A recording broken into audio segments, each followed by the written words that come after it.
Hello très cher investisseur, ici Julien Malengo et je suis super content de te retrouver aujourd'hui. Alors tu l'entends peut-être, j'ai la voix un peu fatiguée, ça va changer de d'habitude, mais en tous les cas je voulais te faire cette vidéo parce que figure-toi que je suis en train d'acheter un immeuble dont un locataire ne paie pas en fait, hein, étant impayé depuis plus d'un an. Et du coup, là, le juge a même dit, a ordonné l'expulsion. Et en plus, et là, tu sais quoi, pour pas payer, il a disparu. Et moi, bah, du coup, je me retrouve acheteur de ce bien. Donc, je vais t'expliquer ce qui se passe et pourquoi est-ce que je fais ça euh, dans cette vidéo. Avant ça, ben, je t'invite à t'abonner à cette chaîne si tu veux avoir des pépites immobilières réelles du marché et à regarder ce qui se passe sur Instagram parce que là-bas aussi, tu auras pas mal de contenus qui vont t'aider à avancer. Alors effectivement, déjà cet immeuble, tu sais, je l'ai trouvé, il est extrêmement rentable. Il est extrêmement rentable et là c'est le dernier des derniers que je me dis d'acheter tant que j'ai mon CDI. Et il reste quelques semaines avant que je n'ai plus le CDI et que je ne puisse plus justifier du dernier bulletin de salaire. Je l'ai trouvé cet immeuble il y a déjà pas mal de temps, ça faisait longtemps qu'il était en vente et du coup il est invendu à cause de ce problème-là. T'imagines bien, parce que sur le papier c'est une excellente affaire. C'est une excellente affaire. Il y a 8 lots loués en longue durée, meublés. Dans la ville, il y a de la demande pour du meublé. C'est magique. Sans rien faire, il y a plus de 1000 euros de cash flow sur 8 lots. Il vaut 223 000 euros. Il doit y avoir allez, 40, 50 000 euros de travaux si je suis très très large. Donc c'est par meublé, on va pas faire du saisonnier dans le coin parce que du coup il y a personne pour gérer ses biens. Bon, je pourrais mettre une annonce et essayer de trouver un auto-entrepreneur, quelqu'un qui fasse les entrées, les sorties, le ménage, mais je pense pas vraiment qu'il y ait du passage et de la demande dans ce coin-là. Du moins, c'est pas ma stratégie. Je sais déjà que c'est difficile de trouver des agences qui veulent bien le prendre parce que ben, il y a beaucoup d'agences dans le secteur et le marché n'est pas vraiment assez tendu pour elles. Donc ça peut faire peur. Moi j'ai testé la chose, mais je suis conscient en fait que ça va être une difficulté. Ça va être une difficulté parce que c'est pas super tendu. Mais voilà, avec un peu d'expérience et tout, je pense pas que ce soit le meilleur investissement pour un débutant. Mais je pense que c'est un peu comme la bourse, c'est-à-dire que si on veut beaucoup de rentabilité, là le truc sur le papier, il est déjà à 1000 euros en optimisant, voilà, en optimisant l'agencement notamment. C'est pas pour y faire de la location de courte durée, mais c'est pour y faire de la colocation. Ça peut facilement monter à 1007, 1008.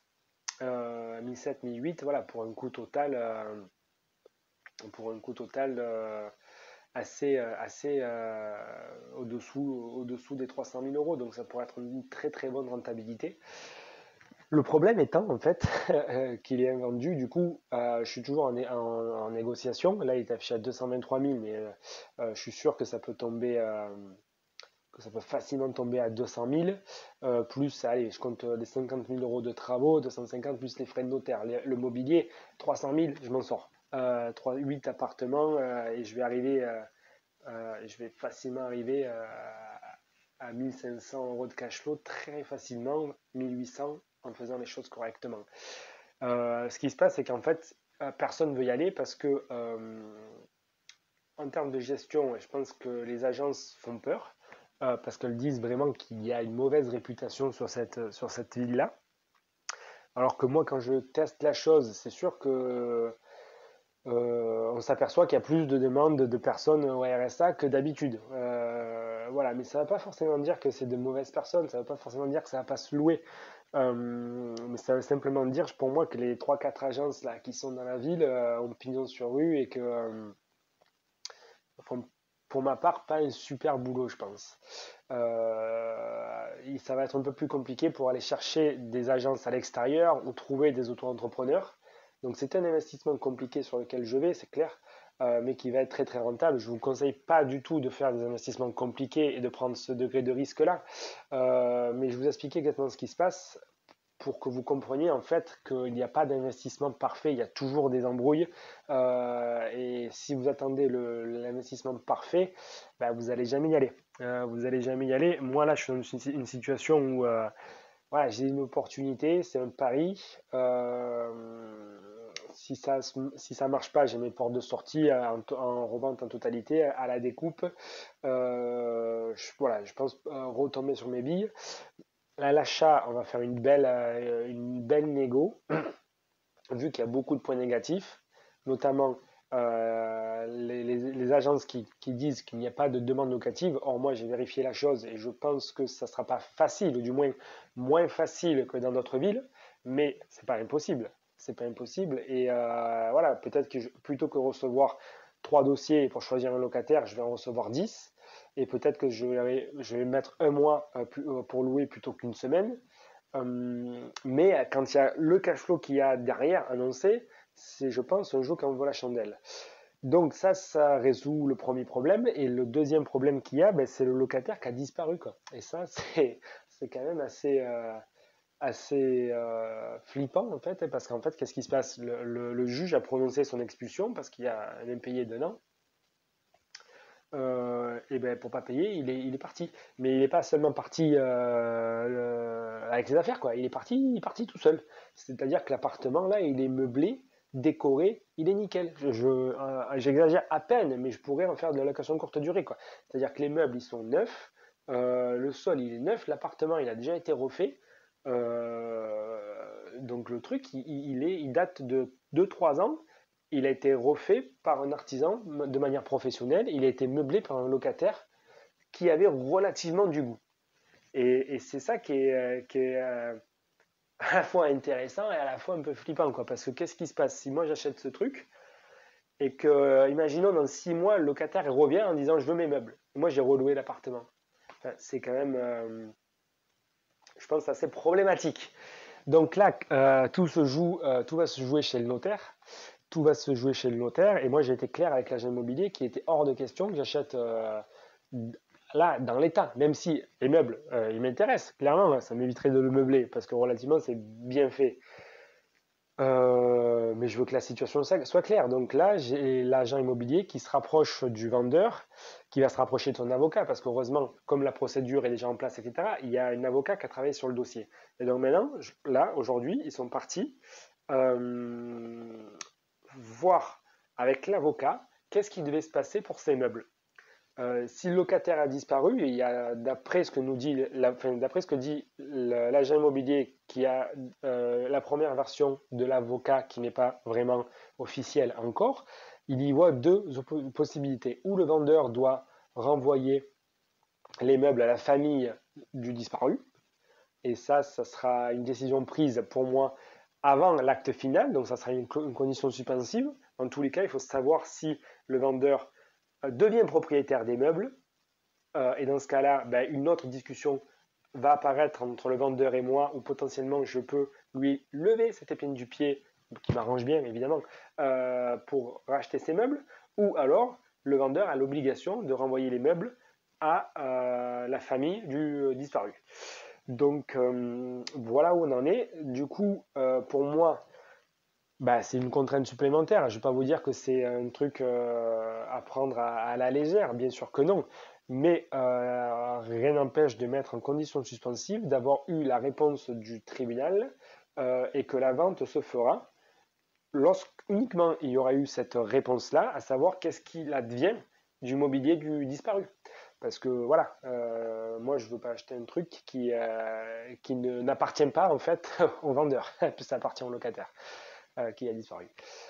Donc voilà la situation. Donc il y a deux gros aspects à contrôler, mais en tant que voilà, investisseur, ce qu'on fait, c'est on contrôle le risque. Et là, pour moi, il y a une très bonne affaire. Et au début, j'ai dit j'y allais pas, c'est trop risqué. Et au final, là, franchement, un immeuble 8 lots, c'est pas facilement trouvable. Il y a un seul bien qui est loué, c'est un local commercial. Tous les autres, ils sont vides, ben, si je compte celui qui a disparu. Ça aussi, c'est rare sur le marché. Ça dégage un cash flow potentiellement 1500, 1800 euros. Je suis très très large puisque enfin, la mensualité, voilà, la mensualité ça sera beaucoup moins que 300 000 en réalité. Ça sera 280 000. Donc la mensualité, elle sera au, au-dessous elle sera dans les 900. Donc ça va vite monter, ça va vite faire au minimum 1500 euros de cash flow. Puisque en moyenne, c'est facile, hein, c'est 8 lots. Si on fait 8 lots en moyenne, parce que les surfaces sont différentes, à 500 euros, bon, ben, vous avez le total des revenus qui rentrent. Donc, peu de charges. Certes, je vais devoir déléguer et trouver, du coup, la deuxième problématique, ça sera de trouver un prestataire sur place. Et ça, du coup, pour avoir rencontré et appelé les agences, j'ai pas du tout confiance en leur gestion de ce bien-là, qui, je pense, le font de manière archaïque, puisque c'est une petite ville. Il n'y a pas beaucoup d'agences. Je vais devoir aller en chercher à l'extérieur et j'en ai déjà trouvé qui serait OK pour le prendre, bien que ça sera plus cher que le marché. Ou alors, je trouve un particulier, un auto-entrepreneur, et j'ai mis des annonces. Et là, il y a beaucoup de personnes qui sont intéressées ben, pour faire l'entrée, la sortie, l'état des lieux. Ils m'envoient des factures et je les rémunère sur ce mode de fonctionnement. Il y a aussi des artisans qui sont disponibles. Donc voilà, tout ça pour vous dire qu'au début, vous pouvez avoir un bien qui peut vous faire peur sur le papier et qui peut vous dire, même si c'est intéressant, j'y vais pas. Mais notre rôle, c'est vraiment de creuser et de trouver des solutions aux problèmes. Et là, ben, la problématique de la gestion, je l'ai trouvée. Et ensuite, il reste, du coup, s'assurer que légalement, il n'y a aucun souci avec un locataire qui pose problème aujourd'hui. Et nous, on ne veut pas récupérer ces problèmes-là. Mais par contre, c'est pas pour ça qu'on ne peut pas acheter un bien qui sera légalement en règle et sans futur problème de locataire. Donc c'est pour ça que je reste toujours positionné sur ce bien et que je vous invite à prendre des dossiers compliqués parce que c'est souvent sur les dossiers compliqués qu'on fait les meilleures affaires. Voilà, c'était la pensée philosophique d'aujourd'hui. J'espère que la vidéo t'aura intéressé et t'aura donné des idées comment faire de bonnes affaires. Et c'est sûr que si tu cherches la même chose que tout le monde, bah, tu auras les mêmes résultats que tout le monde. Donc c'est comme ça que tu pourras arriver à faire mieux que les résultats moyens des autres investisseurs pour aller chercher ben, beaucoup plus de cash flow, quoi. Si tu veux savoir exactement comment faire sans forcément prendre ce degré de risque-là, mais ça c'est toi vraiment qui reste décideur de ton aversion au risque. Mais en tout cas, je peux t'accompagner, je peux te montrer les risques et ensuite toi tu te décides. Pour ça, ben, tu trouveras au-dessous de cette vidéo un lien pour prendre un appel téléphonique avec moi où vraiment je me positionne pour te montrer le meilleur investissement, la meilleure stratégie et surtout toutes les cartes et toutes les facettes et toutes les options qui sont à ta disponibilité de façon à ce que toi tu puisses vraiment choisir ce qui te convient le mieux, que tu aies la visibilité totale. Parce que si tu prends une formation A, une formation B, une formation C, tu n'auras pas la visibilité totale des facettes du métier, de ce qu'il est possible de faire. Et c'est là où au départ, on ne fait pas les meilleures opérations parce qu'on a vu une stratégie qui marche pour quelqu'un, mais qui n'est pas forcément applicable à vous, à votre situation fiscale, à votre localisation, à votre stratégie, à votre aversion au risque, à votre implication en temps dans la gestion. Tout ça, ça se pose, ça se réfléchit, et donc c'est juste un appel téléphonique gratuit de toi. Allez, en tous les cas, même si tu t'appelles pas, je t'invite à t'abonner quand même à la chaîne encore une fois et à partager la vidéo et à laisser des commentaires pour me dire ce que tu en penses et ce que tu aurais fait à ma place. Je serais curieux de savoir. Ciao, ciao!